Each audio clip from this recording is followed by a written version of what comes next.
Welcome back to the Deep Dive. Today, we're tackling a really core concept within the USPTO's procedures authority, That's right. We're diving into MPEP Chapter 400. which is all about the legal framework. Basically, who gets to speak for an inventor or patent owner during prosecution. Yeah. It's like, the chapter that gives you the ticket to the stadium, so to speak. Exactly. And well, you could argue it's one of the most crucial chapters for setting up professional accountability, procedural order. I mean, if you don't have the proper authority, nothing else you file really matters, does it? Good point. Our sources today, they really lay out these pretty strict rules of engagement. What we need to get our heads around is what makes representation truly valid and, importantly, how those rules differ, sometimes quite surprisingly, depending on if you're an individual inventor or, say, a big corporation. Right, that is the core question. Yeah. Because when you look at representation, there seem to be two pretty distinct paths. Maybe let's start with the individual inventor. Okay, sure. The baseline there is fairly simple. An individual inventor, the applicant, they inherently have the right to represent themselves. The office calls this pro se. So they can handle their own application beginning to end, no lawyer needed. Correct. They don't need a registered patent attorney or agent if they choose not to use one. But that option just vanishes when we talk about a company, right? A juristic entity. Absolutely disappears. Juristic entities, so corporations, universities, other organizations, trusts, they cannot represent themselves, period. Wow. Okay. They must, without exception, be represented by a registered patent practitioner. And it's important to note, the USPTO itself cannot and will not help them choose one. The entity has to set up that relationship and grant the authority. Okay, so once they've picked someone, how does that practitioner formally show they have the right to act? To speak for the inventor of the company. Right, that's where the power of attorney comes in, the POA. It's the official written legal document of appointment. And it has to be signed properly. Yes, it must be signed by the right party, that's the applicant or the patent owner. And it has, well, very specific limits. For instance, a traditional standard POA can only name up to 10 registered patent practitioners, Okay. individually named. And individuals. Okay, that sounds specific. But what if, a registered practitioner starts working on the case, maybe filing papers, responding to things, but they weren't one of those 10 names on the formal POA? This sounds like where things could get a little ambiguous. And this brings us to a really important distinction under the rules, specifically 37 CFR 1.34. This rule, it allows a registered patent practitioner who isn't formally named in that POA to still act in what's called a representative capacity. How does that work then? Essentially, by signing a paper submitted to the office, they are certifying that they are authorized to act. You can sort of think of them as maybe an authorized helper versus the officially named captain of the team. Okay, so this practitioner acting under 1.34, they can keep things moving, file routine amendments, respond to office actions, that sort of thing. Keep the ship sailing, so to speak. Exactly. They can handle a lot of the day-to-day prosecution. Oh. But, and this is the crucial part you hinted at, they generally lack the authority to make the really big, potentially irreversible decisions. Like steering the ship off course or worse, sinking it. Precisely. They generally can't sign certain major consequential documents. Good examples are things like a terminal disclaimer, which impacts the patent term significantly, or a request for express abandonment of the entire application. Right. Those kinds of actions, they require the full documented authority that comes from being specifically named in the POA, or of course being the applicant themselves. The rule basically prevents someone with only this sort of implied or certified authority under 1.34 from, well, destroying the underlying property rights. That makes sense. It's a control mechanism for the actual applicant or owner. Okay, now let's circle back to that 10 practitioner limit. You mentioned it's 10 individuals. And the USPTO specifically says a POA naming a whole law firm isn't recognized. Why make it so, administratively difficult? Why not just let them name the firm?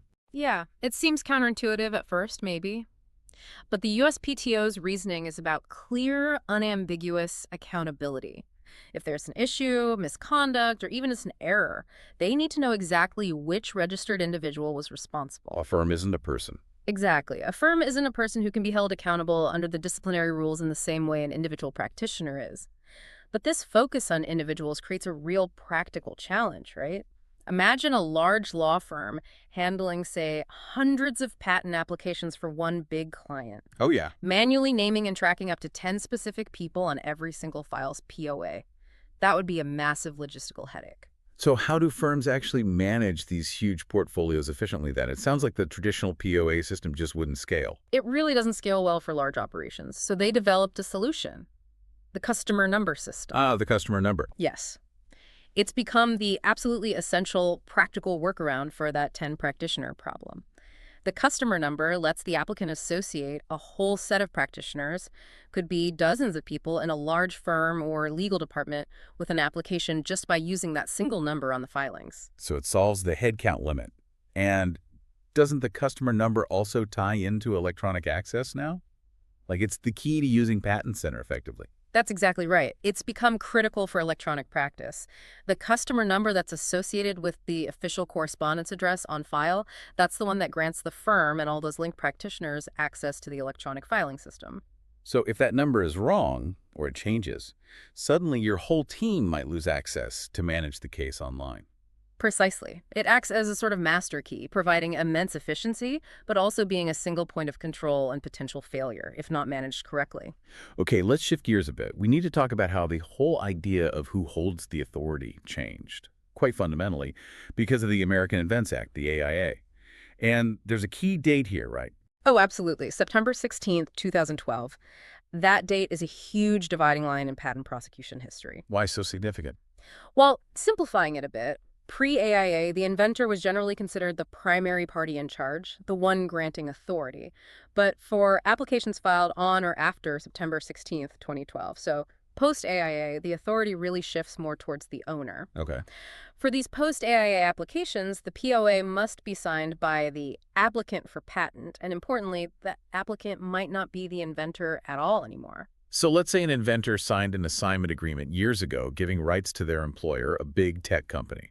For a new application filed after that 2012 date, the company itself signs the POA, assuming they follow the rules. Exactly. The applicant can be the assignee or someone obligated to assign, or basically any entity that can show they have a sufficient ownership or proprietary interest. But as you said, they have to follow the rules to prove it. Which rules are those?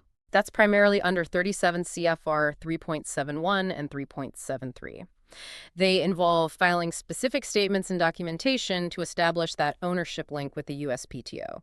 So this AIA change really ties the ability to control the prosecution directly to who actually owns the invention rights. Makes sense. Ownership equals control. Now, what about continuity? If I've got a POA in place for a parent application and then I file a continuation or a divisional application based on it, does that POA just automatically carry over? No, it doesn't. And this is a common procedural slip-up, actually. A POA from the parent application can carry over, but only if you actively file a copy of that original POA in the new continuing application. You have to physically, well, electronically, put it in the new file wrapper. Correct. It's not automatic. You need to take that affirmative step. And I remember reading that there's a potential trap here involving inventorship changes.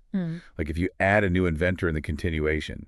Yes, that's a really critical exception you need to watch for. The old POA does not carry over if two conditions are met. First, the original POA was granted by the inventors themselves, the inventive entity. Okay. And second, the new continuing application names an inventor who wasn't on the original application. Adding that new inventor changes the legal entity that granted the original POA. So because the group giving permission is changed, the old permission might be invalid for the new application. That's the logic. It can potentially void the authority of the practitioners who are relying on that old POA, at least until the new combined inventive entity provides a new consistent POA. So just filing a routine request to correct inventorship, like under 37 CFR 1.48, could inadvertently leave your legal team operating only under that limited 1.34 authority until you get a fresh POA signed by everyone. It could, yes. It means you have to be constantly vigilant about who the inventors are versus who is formally authorized via POA. It's a detail that's easy to miss but has significant consequences. Definitely sounds like it. And, things happen. Chapter 400 must also cover situations like, what if an inventor passes away or becomes legally incapacitated during prosecution? It does provide guidance for those difficult situations. For post-AIA applications, the rules are thankfully quite clear now.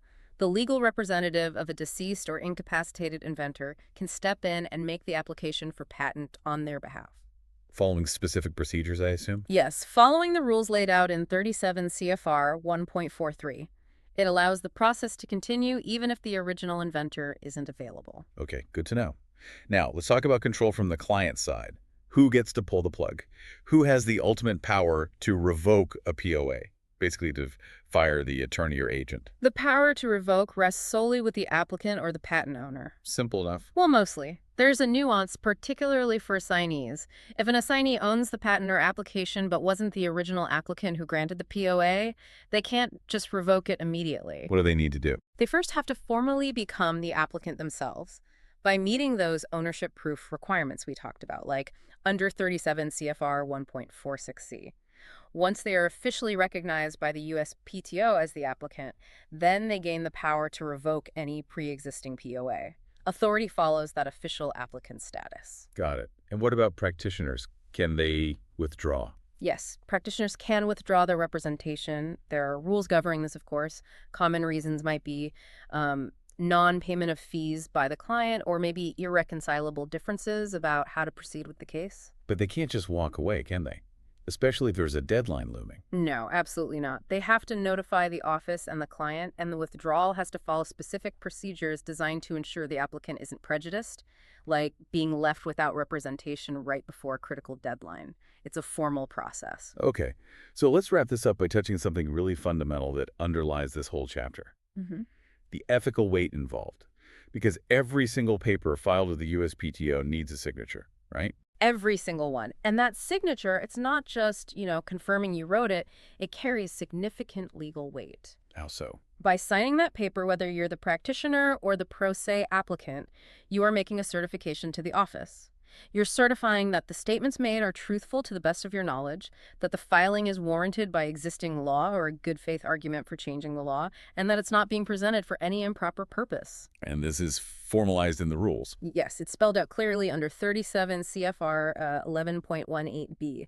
It's a cornerstone of practice before the office. And violations. What happens if someone breaches that certification? Violations are taken very seriously. It's not considered a minor procedural foot fault. It can lead to sanctions against the signer, disciplinary action if it's a practitioner, and the paper itself might even be struck from the official record entirely under 37 CFR 1.4t. Wow. It really underscores the need for complete candor and good faith in all dealings with the USPTO. It ensures that the system relies on representations that have integrity. Yeah, this whole deep dive into Chapter 400, it really highlights that the patent system isn't just about the technical invention itself. It's also deeply about structured professional accountability. Absolutely. It defines those authorized pathways for interaction, ensuring there's order and control, whether you're dealing with a single inventor needing a POA or a huge firm managing thousands of applications using customer numbers. The rules make sure that when the USPTO gets a document, they know exactly who is speaking, who is responsible for what's being said, and that that person actually has the legal right to speak for the owner. That's the goal: clarity and accountability. So here's a final thought to leave you with. We talked about how every single submission, right down to the S signature format, carries this weighty certification of truthfulness under 11.8b. This seems to imply an enormous reliance on integrity. Given that the USPTO system often operates, at least initially, by taking representations at face value, trusting your word unless proven otherwise, what does this tell us about the fundamental role of trust and professional ethics demanded by the patent system from absolutely everyone who engages with it? That's a great question to ponder. How does this system both rely on and rigorously enforce that baseline of ethical honesty in every interaction, day in and day out? Something to think about. Before we close, we definitely want to give a special thank you to Mike Shepard for his creative direction on this entire series. Yes, thank you, Mike. And of course, we have our mandatory disclaimer. This summary of the MPEP was generated using AI tools, including ChatGPT and NotebookLM, and may contain errors or omissions. It is provided for general, educational, and informational purposes only and is not legal advice or a substitute for formal instruction. For authoritative guidance, please consult the official MPEP, a qualified instructor, or a registered patent practitioner.